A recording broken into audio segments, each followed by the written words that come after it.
quiero enseñaros el mapa mental del Data Scientist, que al final es un resumen de todas lo que vamos a ver.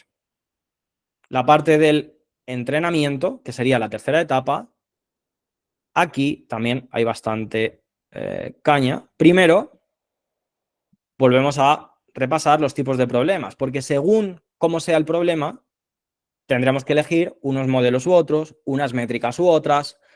También va a afectar de algún modo al análisis. Entonces, tipos de problemas. Primero, saber si es supervisado o no supervisado. Esto se sabe si en los datos tienen etiquetas o no.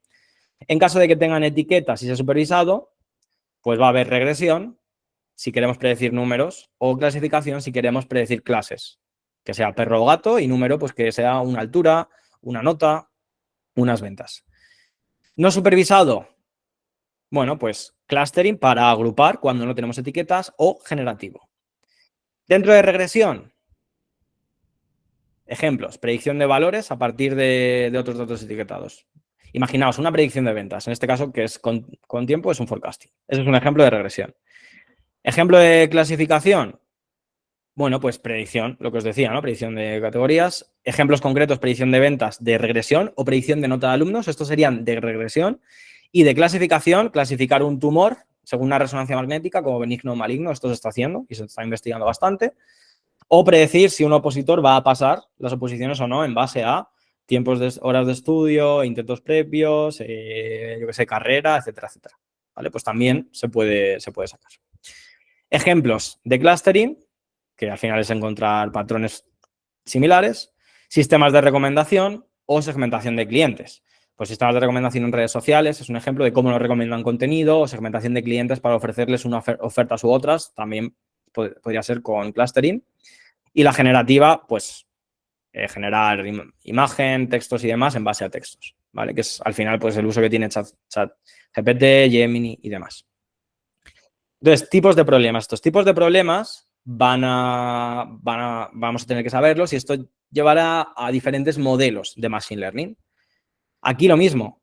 Según si esos modelos es regresión, clasificación, o sea, si el problema es regresión, clasificación o clustering, tendremos unos modelos u otros, ¿vale? Os pongo aquí os nombro aquí los más importantes. En regresión, bueno, pues hay muchos. Aquí os nombro por regresión lineal o polinomial, L1, L2, Decision Tree, Random Forest, Super Vector Machine, redes neuronales y XGBoost. ¿Qué tenemos que hacer como Data Scientist? Entender, bueno, pues las diferencias, para qué sirve, qué hay detrás de estos modelos, cómo aplicarlos, cómo entrenarlos, cuándo es mejor usar unos u otros. Clasificación, otros ejemplos. Regresión logística, Naive Bayes, KNN, Decision Tree, Random Forest, Super Vector Machine, redes neuronales y XGBoost. Veis que algunos están en ambas. Estos tres están en ambas, Random Forest y demás, porque la mayoría sirven para unos o para otros, porque un aprendizaje supervisado pues tiene muchas similitudes, ¿vale? Entonces, adaptando ese modelo un poco ya puede pasar a ser clasificación o a ser regresión. En clustering, bueno, pues aquí os pongo tres, los más utilizados. Aglomerativo jerárquico, que este va identificándolo en imágenes. K-means, que te saca la distancia entre los grupos. Y DBSCAN, que es parecido al K-means, pero con mejorado, por así decirlo.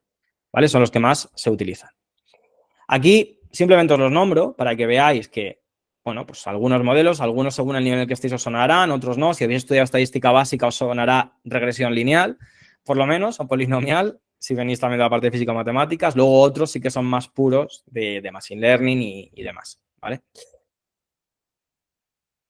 Ahora, cuando ya sabemos qué tipo de problema es y tenemos que decidir qué modelos, es decir, pues si es un clustering elegiremos estos, si es clasificación elegiremos estos, si es regresión elegiremos estos, vamos a evaluar estos modelos. Es decir, nosotros, una de las, de las formas en las que se hace es cogemos varios modelos. Imaginaos que es un problema de regresión. Después de haber cargado los datos y haberlo analizado, cogemos varios modelos de regresión, los entrenamos, los evaluamos, los comparamos y nos quedamos con el mejor. ¿Vale? Entonces, es muy importante. Todo lo que no se puede medir no se puede mejorar. Entonces, es muy importante medir el rendimiento que tienen nuestros modelos para poder mejorar, o bien eligiendo otro modelo, o bien optimizando más ese modelo, o bien pasando a la parte de los datos. Si obtenemos más datos o si los podemos limpiar diferente, también va a hacer que nuestro modelo pues, sea mejor o peor. Entonces, aquí sí que se evalúa diferente regresión, clasificación o clustering. Métricas que se utilizan en regresión. Bueno, pues os pongo aquí unos ejemplos. Estas tres se centran en medir el error de diferentes formas, es decir, lo que fallan. Y esta en medir la variabilidad, ¿vale? Es decir, lo que es capaz de explicar. Clasificación. Todo parte de la matriz de confusión, que esto lo vimos ayer, y a partir de aquí se pueden sacar otras métricas como rendimiento, precisión, recall, F1 score y demás. Entonces, esto es lo que tendremos que comparar. Si tenemos varios modelos de clasificación, tendremos que sacar estas métricas y comparar cuáles son mejores. En este caso, ¿cómo se interpreta? Bueno, pues estas cuatro tienen que ser lo más cercano a 1 posible, o al 100%, según si lo estamos haciendo en tanto por 1 o en tanto por 100. Un clasificador perfecto tendría 100, 1, 1, 1 y 1, ¿vale? En regresión, pues un clasificador perfecto tendría 0, 0, 0 y 1, ¿vale? Eso sería un regresor perfecto. Y en clustering, bueno, pues una de las métricas es el WSS o la inercia o el coeficiente de silueta, ¿vale? Son otras de las métricas. Coeficiente de silueta, pues mientras más cerca esté de 1, mejor. Y la inercia, mientras más cerca esté de 0. Ahora, ya sabemos tipos de problemas, sabemos qué modelos hay en cada tipo, sabemos cómo podemos evaluarlo y ahora vamos a entender mejor ese proceso de entrenamiento, que al final pues ya es lo que os he explicado, ¿no? Primero, tendremos que split es dividir, ¿vale? Muchas palabras bueno, se traen directamente del inglés, pero bueno, split es dividir. Entonces, lo primero que hay que hacer son divisiones, esto solo para aprendizaje supervisado.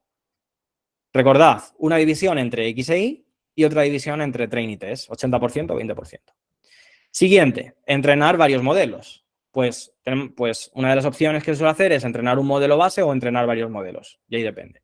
Predecir los valores de test con estos valores nuevos de test, ¿vale? Es decir, una vez hemos entrenado nuestro modelo, tenemos que predecir en test.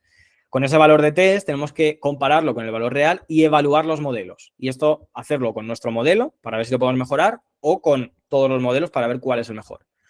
Podemos optimizar los hiperparámetros, que esto es para poder dentro del modelo sacar su mejor versión. Recordad que yo explicaba un modelo como una caja negra. Diferentes modelos son diferentes cajas negras con sus pros y contras.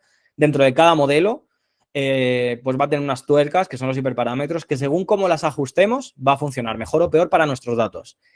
Entonces, siempre va a haber que ajustar modelo, hiperparámetros y demás para unos datos. Y eso mismo no va a valer para otros. O sea, cada dato, cada tarea tiene lo suyo, ¿vale? Por eso, una de las cosas que no se ha conseguido o que no se está consiguiendo todavía dentro del campo de la inteligencia artificial y el machine learning es que un solo modelo sea muy bueno haciendo muchas cosas. Lo más que se está empezando a conseguir, pues quizás sería ChatGPT, pero todo realmente está basado en lo mismo, ¿vale? Y luego, pues seleccionar el mejor modelo y la mejor combinación.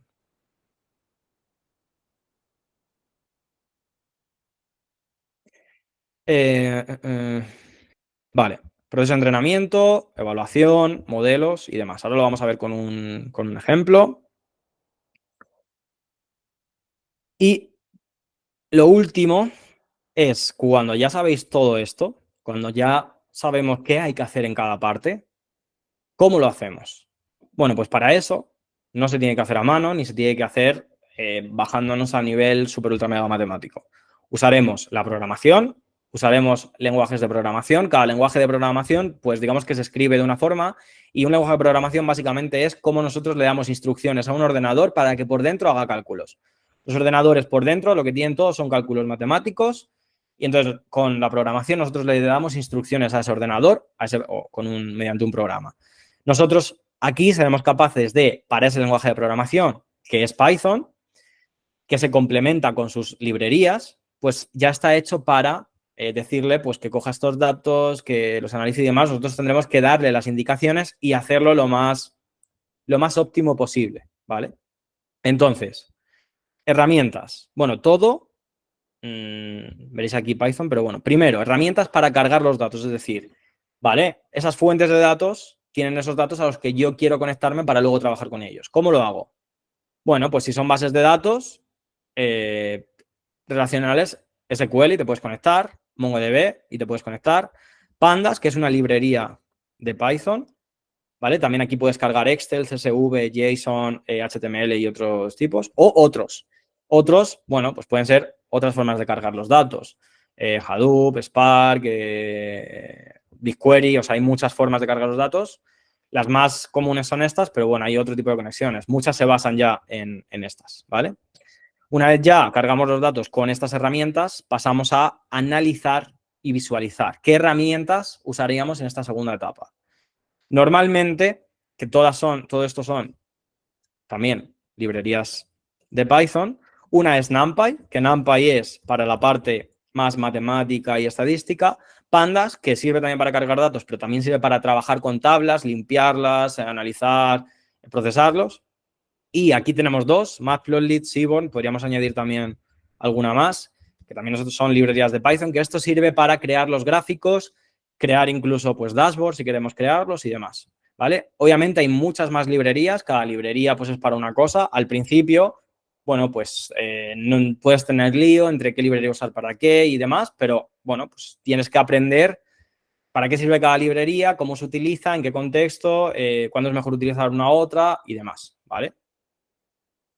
Que son cosas que, pues, obviamente nosotros en nuestra formación pues trabajamos mucho todo eso para que lo tengáis claro, para que tengáis claras todas estas etapas, que sepáis conectaros a una base de datos SQL, diseñarla y hacer queries a una base de datos MongoDB, entender bien esa parte matemática aunque no seas matemático, saber procesar datos, es lo que tenéis que aprender, ¿vale? ¿Y qué herramientas podemos utilizar? Obviamente aquí hay más, ya os digo. ¿Y qué herramientas podemos utilizar para entrenar esos modelos de Machine Learning y de Deep Learning?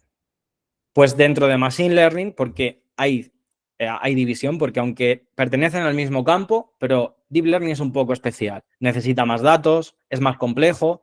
Entonces, funciona muy bien cuando consigues dar con la tecla, pero es más avanzado. En Machine Learning, todo esto igual, son librerías de Python, algunas también se pueden implementar en R, pero sklearn o sklearn es una librería para poder entrenar modelos de Machine Learning, y PyCaret también. PyCaret te facilita mucho el proceso, es menos utilizada, pero te facilita mucho el proceso y engloba ciertas librerías. Yo lo siento por los nombres, porque yo no me los he inventado, pero bueno, al final es cuestión de práctica, el saber para qué sirve una, otra, pelearte, hacer proyectos con eso y demás. En Deep Learning, pues aquí podemos encontrar PyTorch, Keras y TensorFlow. Herramientas de estas es, por ejemplo, TensorFlow la apoya mucho, invierte mucho en ella y está medio creada por Google, y PyTorch por Meta, por lo que sería la empresa de Facebook. Están muy metidas las empresas grandes, si recordáis, en esto de la inteligencia artificial, del machine learning y del deep learning. Pensad también, si las empresas más grandes, que son las que más invierten, están haciéndolo, por algo será. Siempre lo que hacen las grandes lo acaba haciendo el resto. Y todo lo que pasa en Estados Unidos o incluso en China, pues viene a Europa y demás. Entonces, es todo crecimiento. Esto está mal, es quedas, ¿vale? Y estos son para entrenar pues deep learning, redes neuronales, ¿vale? Estas librerías. Este es tocho, lo que hemos visto, es el resumen de todo.